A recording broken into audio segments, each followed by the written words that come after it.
Joining us now is Matt Gaetz, one of the few patriots in the House of Representatives. He's holding the line and doing a great job every single day. Several topics we want to cover, but the one that is about from a week ago that I want to make sure we don't forget is the Minot Air Force Base. Matt Gaetz, you're on the Armed Services Committee. Did we ever get an answer from the Air Force as to why they think Turning Point USA is untouchable for members of the military? Yeah, just for listeners who know, people who were serving at Minot Air Force Base literally got a text message warning that if they were to attend a Turning Point event, that might impair their ability to serve in the military. And they called Turning Point an alt-right organization. Of course, we all know Turning Point is really an explosion of positive patriotism. It's something that gives young people an opportunity to engage in politics. And so I have a vision to find out exactly who drafted that text message, exactly who authorized it, and I'm going to haul them before the House Armed Services Committee, and whatever woke-topian general or colonel or whomever ordered this ought to be forced to sit in that committee room. And you know who I want sitting next to him, Charlie? You. I want you sitting at that table right next to whoever made that decision and have them look at you and look at us and explain to us why they're trying to virtue signal against anything that has an embrace of patriotism and love of country, because they have no problem in the military going and getting, a pro-socialism literature at the National Defense University. They have no problem in embracing radical gender ideology. But if, God forbid, somebody wants to go hear a lecture from one of the great speakers who attend a Turning Point event, then somehow we have to challenge their patriotism.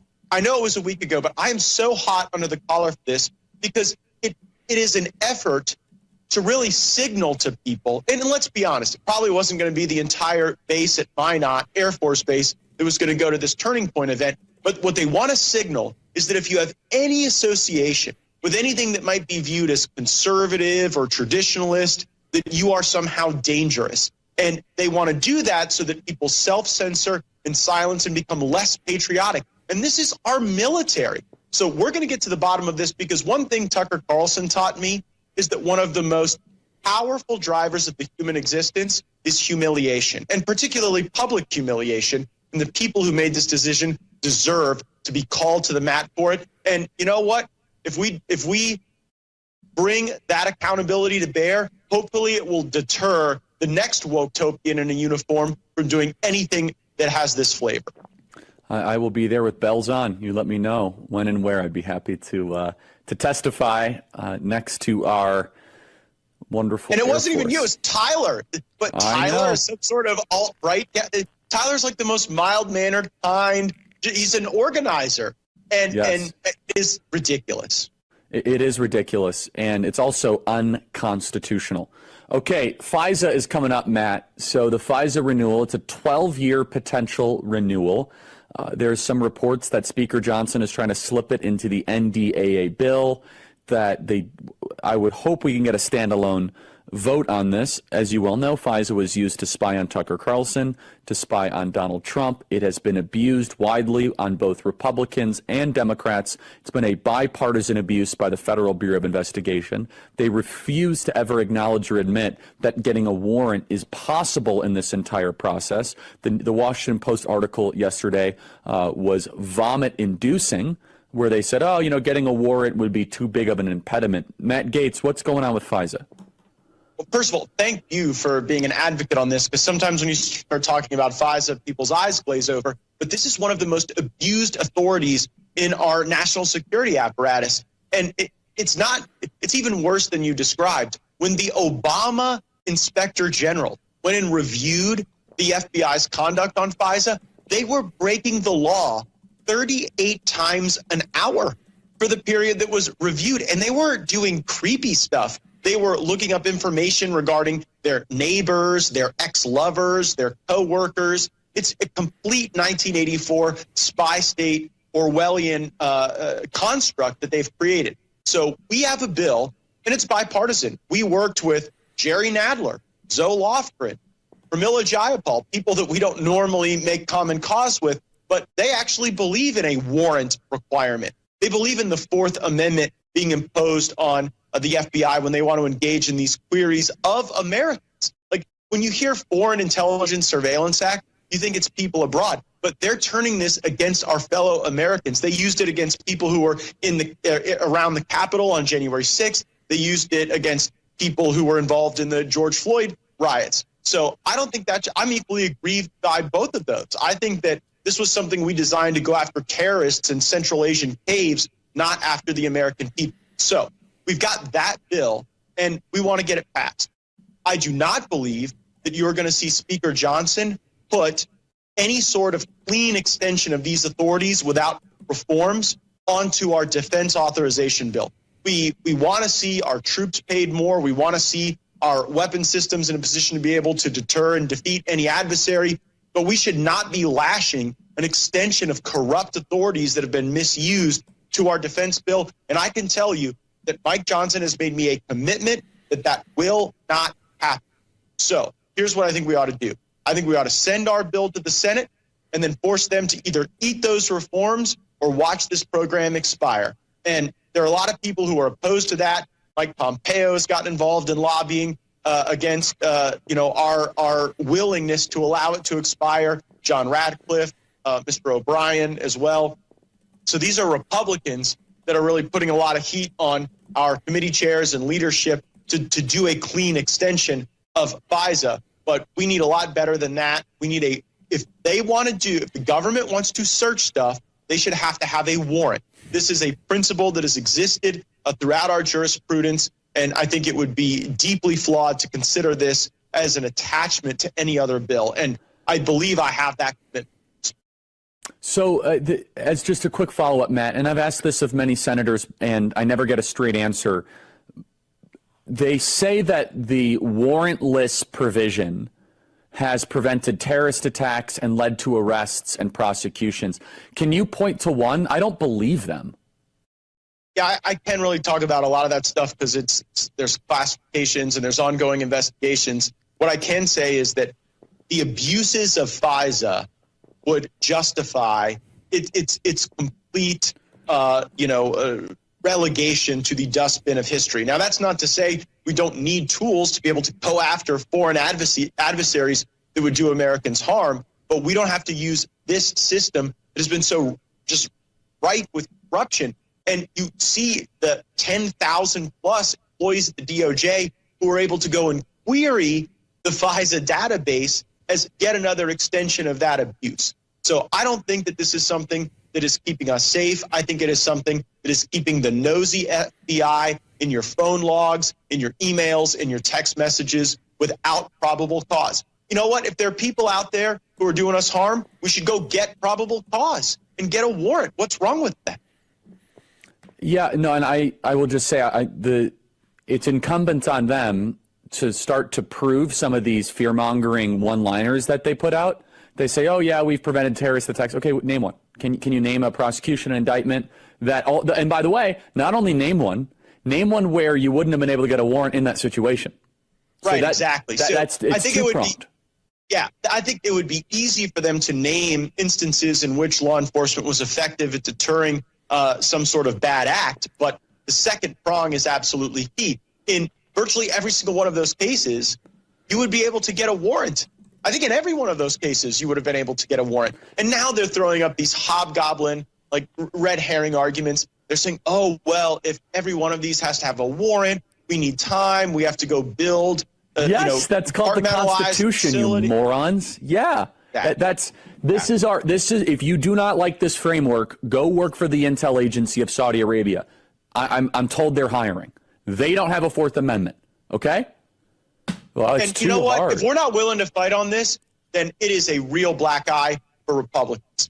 We have spent years chronicling, researching, exposing these abuses.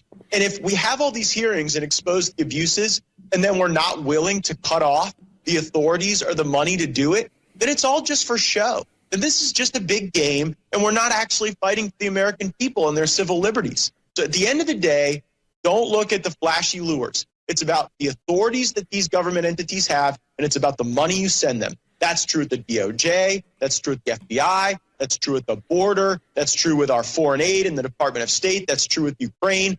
follow the money and follow the authorities. And that's where we have to really focus our effort now that we have a speaker who I think can deliver for us.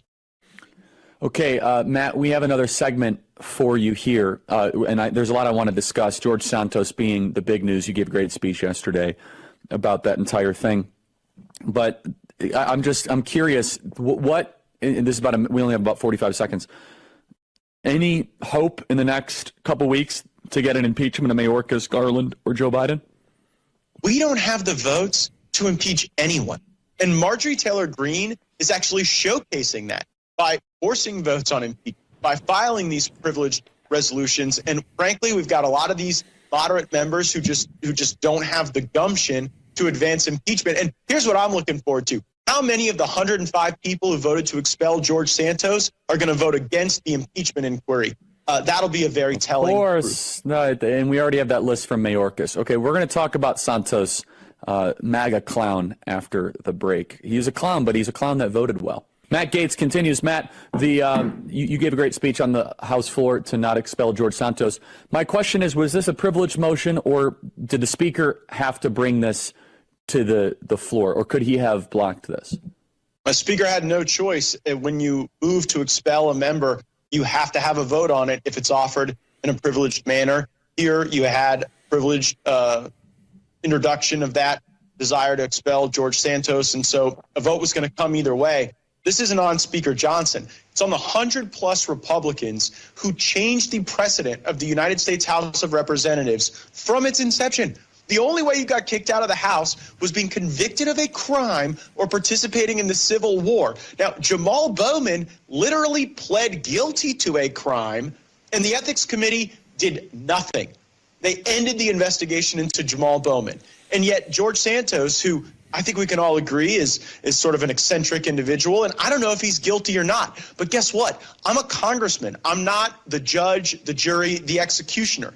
So when we get to a posture where the swamp of Washington, D.C. gets to substitute its judgment for the judgment of voters who sent a member of Congress here, you have eroded democracy. You have eroded the republic. This representative system of government that we have becomes less operational when it's not the voters who get the final say. It is so disappointing. And again, this is not a defense of George Santos or anything he's done, but you and I both know the Democrats would never do this. Like, ain't nothing noble about the gold that Bob Menendez is carrying around, right? And yet they had him as the chairman of the Senate Foreign Relations Committee, and he's still getting classified briefings after an allegation that he was taking bribes from Egypt, and he had these gold bars that he didn't get from Noble Gold that he got with Arabic inscriptions on them. And so the double standard and our willingness to self-mutilate on these things really impairs our ability to get the job done. So let's do the math here, Charlie. We have a 4-vote majority, right? Now we've kicked out George Santos. We have a 3-vote majority. Congressman Bill Johnson of Ohio has taken a college university presidency. That could knock us down to 2. And I don't really think Kevin McCarthy's sticking around long. Every image of his office shows that he's packing things up in boxes. So we could be down to a 1-seat majority. We got a bunch of these octogenarians in our conference. If, God forbid, any of them were to cross the Rainbow Bridge, we would be in a situation where we could literally lose the majority because we were so eager to throw George Santos out before even being convicted. It is not in accordance with precedent, it is not in accordance with due process, and it is just tactically freaking stupid. Yeah, besides that, it was a brilliant idea. What do they tell you? I mean, these people are gutless wonders. They do nothing. Honestly, Matt, you have to do it every single day. Why give Republicans more power if they do stuff like this? Well, just because the alternative is so much worse, to be honest with you. I mean, for all of our flaws and foibles and follies, we're at least not trying to cut the genitalia off your children like the Democrats are. So, I mean, that's basically what we have. We do try to mutilate our own conference. Yeah, we're mutilating ourselves. The Democrats want to mutilate your children. So I guess that's what we're left with right now in America. I mean, and by the way, like, what concerns you more? That George Santos, misused some campaign funds for Botox and OnlyFans, or that the chairman of the Ethics Committee regularly trades defense stocks? Like, that's allowed. I mean, what are we doing right now? Matt Gaetz, everybody. Good luck. I wouldn't want your job. Enjoy. Thanks, Matt. Keep fighting. Thanks, Charlie.